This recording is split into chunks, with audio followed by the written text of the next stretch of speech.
Hey guys, Daniel here today. We're going to do an inspection today up here around the Fayetteville area, actually West Fork. Newer construction house, actually been a couple years old. A lot of issues with this house they already know about. It's in litigation. They're looking for actually a fourth opinion in this case. They've had several other inspections done. They all came back with the same shoddy workmanship. So hopefully we'll get some stuff to show you today on what, I don't know, $500,000 house will cost you and what you get for free. Let's go. So here we go. We're already started. We've got brick veneer for some of the cladding. We've got a entry porch. This is a landing on their front porch. I don't know if you can see that. They've actually got Tapcon screws in here into the brick veneer. And that's just not right. It's not structural. It's not going to stay. They've overcut all of these. These are also Tapcon screws. Not made for that. It's not what that brick is designed for. Not to mention the local stone they have for supports on the bottom. See what else we got.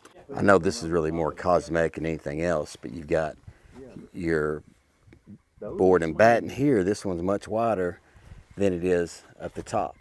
So up here, and then it comes down and spreads out. It gets wider.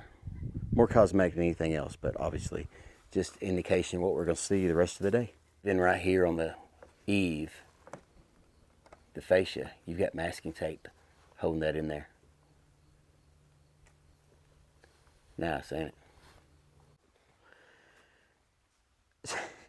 So you may be asking why this board is here. No, it did not come off the wall, though we would expect it would, looking at the rest of this workmanship stuff. The owner actually put this here to divert some of the water that comes down. For one, they added that upstairs section. That wall is not supposed to be there. Looking at the blueprints, this should be a gable end and then it steps back. They added square footage, which raised their appraised value, which put them over their budget. Lots of stuff going on with that. Won't get into it. But one of the problems they have right here is you've got your hardy board or your LP, and you've got flashing on all your flat areas, level areas, right? When they put their siding on here, they set it down on that flashing and kick that flashing up. So actually now it runs towards the house. And there's no gap right there either. So it's wicking up, over, running in. Anyway, they're getting water in here. There's several places up at the top of the windows that should have flashing as well, all the way over. We're not seeing that, and we should be. Flashing as well as that horizontal board on top should be flashed as well, and I don't see flashing on that. So there's lots of little things that have added up to them getting water inside their house. Let's keep going. And we hadn't even left the corner. We hadn't even got through the first corner of the house yet, guys. Listen how bad it is. We got flashing missing right here. And then zoom on over into the corner, you can actually see the sheathing in behind there, the house wrap. So it should not be like that. Oh my gosh, check this out. So we've got our brick veneer skirting around the house. It's on a block and fill, so it's on a slab. But that should not be level or sloped towards the house. It should be sloped to the exterior of the house. Okay? Gets that water out away from everything else. You're not seeing that here. You want to see some work that is just really shoddy, check this out. LP siding or hardboard siding. This is actually house wrap they've cut and run their conduit out, basically PVC for the line set, okay? Look at that high quality work right there, boys. Yeah, that's what I'm talking about. Boy, you get that for free when you pay for this house. I'm almost at a loss for words, but this is just the quality of work we're seeing. No, that is not a glare on that trim, on that batten. It's not painted. They just missed it. That is part of the high quality work we have up here on this house. Look at this guy. You might be onto something here, because look at this. So I saw something over here on the other corner, on the other end of the house, upper hill side. There was a gap between the foundation, the brick, and the landscaping, okay? It had pulled away about 2 inches, and it went down a good 12 inches so we could see. So we got around the corner here, and we're noticing a gap here. You can see it. This whole thing has like shifted. They had it caulked here at one point. But you can see the whole thing is settled back that way, all the way up to the top. So we've got some serious settlement or some serious foundation issues going on here. Remember, this house is only 2 years old. So caulking specifically states on the tube for cracks of 1/4 inch or less. I don't have to pull the tape measure out, but I'm going to. Check this out.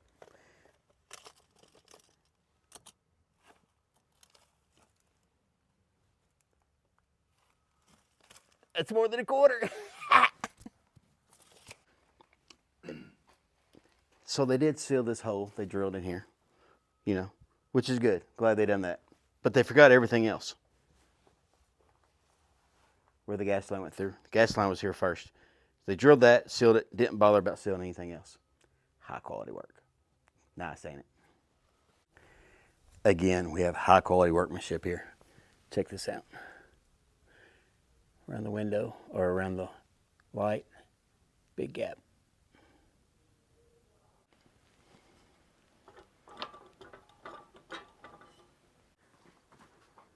Come on down there to that joint. Go ahead and lean out on it. A little bit. A little bit. That'll hold 200 pounds, right?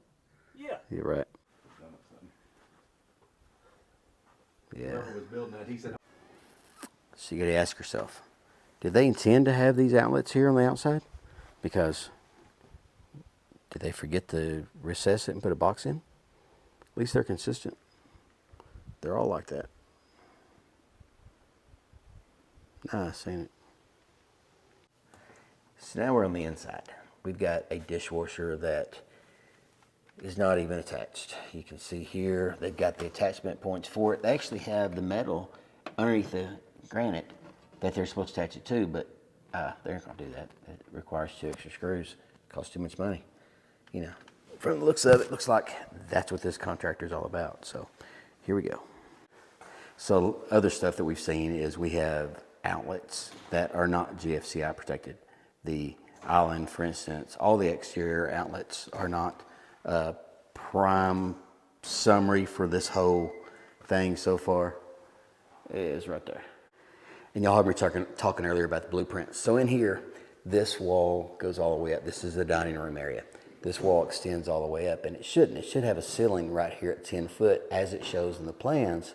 It comes out, closes this off, but we don't have that. So I have all this extra space, and we've got 2 windows up here that are operable, that there is no way to get up there and open and close them without being really tall or having a ladder with you at all times. They should just be casement fixed windows. Barrels of monkeys. Barrel of monkeys. Y'all have heard me say before about barn doors, sliding doors. When we say barn doors, we're talking about sliding doors like these. They should have some sort of mechanism on bottom to keep them from coming out, keep them from swinging. 2 reasons. 1, damages the wall behind it whenever it does hit it. 2, it's a safety issue. If it gets knocked off, the whole door will fall. So there's that. Also, they should have stops on the tracks typically here to keep the door from going back, hitting the wall or the baseboard and causing damage. So that's just one of those many things we're looking at when we're talking barn doors. The good thing here is they were super consistent because they didn't do them on either side. So there's that. Nice, ain't it? There's a closet here for where this barn door is. I couldn't find the light switch. All right, until we shut the barn door. Oh, there it is. Yeah. It's just poor design. I don't know if I can reach this one. We'll try. The bathroom window, it has a self-closing feature. Yeah, that's not right.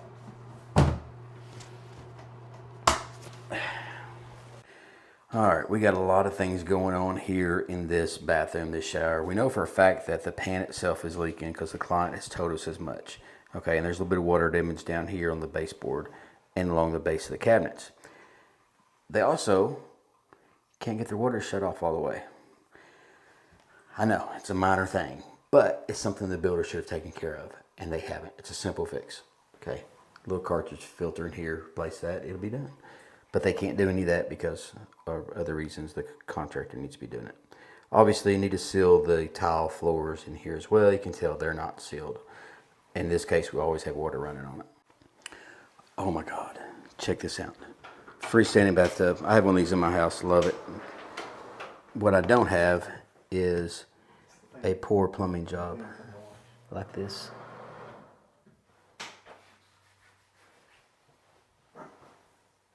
So they can't even hook it up because there's your drain.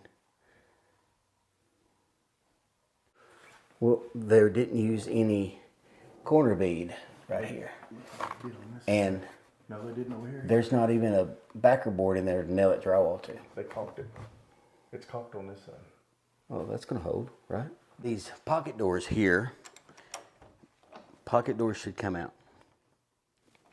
They shouldn't be that hard to come out. This one's actually hitting on the floor. Needs to be adjusted up. It's dragging along the floor. And obviously there's a nail in there from the trim. I didn't do this, but it's there. They did that. Nice, ain't it?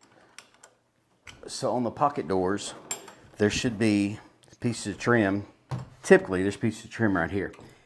Does two things. One, it keeps that door from moving a whole lot. Also, provides privacy for whoever's behind that door, so they can't play peekaboo. Okay, so in this closet we have a gas water heater, tank water heater, not a tankless water heater, okay? And down here on the bottom, if you can see that, they've got a drain where the drain pan comes into, and also the temperature pressure relief valve, the pop-off valve, okay, comes in with the CPVC, comes in right here. That creates the air gap. This should go to the exterior of the house, okay, outside. What they have done here, they've actually plumbed it into the sewer system. The reason we know this is the client has a towel stuck down there because it smells like sewer. They said every time it rains, they get sewer gases come up through there. And the reason is it's plumbed into that. And it shouldn't be. It should go to the exterior of the house. On the exterior of the house, we never did see any drains coming out. So there's that. Nice, ain't it? So they were supposed to have an electric fireplace per their plans. There was miscommunication. Apparently there was a lot of that throughout the entire project. In this case, they installed a gas burning stove, ventless, no electric fireplace, but they have the wiring in here. So I pulled the cover off just to take a look. Normally this is above and beyond scope of a home inspection, but I'm curious, so I do stuff like this. Pulled it off, had my low voltage wiring. This goes to the switches to turn on the fan or to turn on the thermostat control fan for the fireplace. But I also looked in there and I saw some 12 gauge wire.